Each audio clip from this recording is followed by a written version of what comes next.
Сәлем баршаңызға, құрметті оқырмандар, қалайсыздар? Бүгін сіздермен кез келген тағамдармен өте күшті, керемет болып кететін ащы салат рецептімен бөлісемін. Сохранить етіп алып, лайк басып, парақшама тіркеліп кетіңіздер. Онда бастадық. Бізге 2 штук помидор және де 4 штук бадырен керек болады. Алдымен осылай формамен турап алдымен сіздер өздеріңіз кез келген, өздеріңіз ұнатқандай етіп турап алсаңыздар болады. Барлығын осылай турап алдық. Жиі қатты үлкенде болып кетпесін.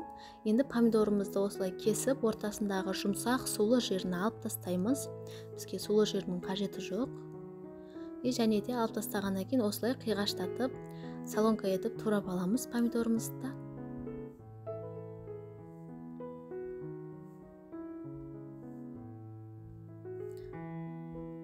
Бәрін турап ыдысымызға салып алдық. Енді менде бұл жерде дайын сәбіз морковшасы. Сіздер 1 штук сәбізді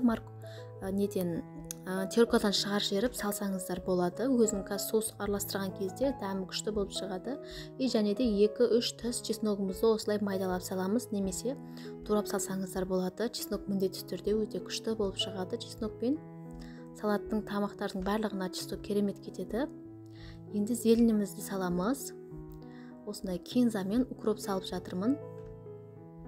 Қаласаңыздар, бұдан да көп салсаңыздар болады. Бұл да салаттармен өте күшті кетеді. Турап алған зелендерімізді жаңағы салатымыздың үстіне салып аламыз. Енді ішіне араластырылатын соусты дайындаймыз. 1 чайный ложка ащы қызыл бұрыш саламыз. Тағы да көптеу салсаңыздар болады. Негізі осының өзіне де ащы болып шығады. Және де 1,5 чайный ложкадай қызыл паприка, қызыл әдемі болып шығу үшін, және де дәмі де күшті болады. 1 чайный ложка күнжіт саламыз. Нандардың үстіне себілетін күнжіт. Енді 1 чайный ложкадай уксус саламыз. 70% таза уксус. Абайлаңыздар, көп қойылып кетпесін. Және де классический осындай соевый соус құямыз. 3 ас қасық. Енді 1 ас қасық сұйық май құямыз. Тамақтарға құйылатын сұйық май. Дәмдеріңізге қарай тұз саламыз салатымызға.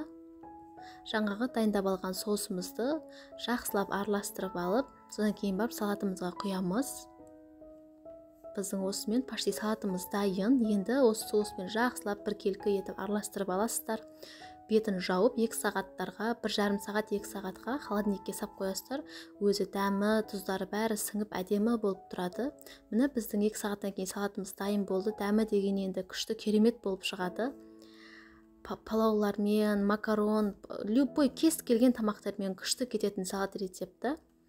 Салатымыз дайын. Міндетті түрде жасап көріңіздер. Сіздерге кеңес беремін. Парақшама тіркеліп, лайк басып кетуді ұмытпаңыздар. Алдағы уақытта көптеген рецептілермен бөлісетін боламын. Сіздермен бірге болған Зұлхымар. Баршаңызға рахмет.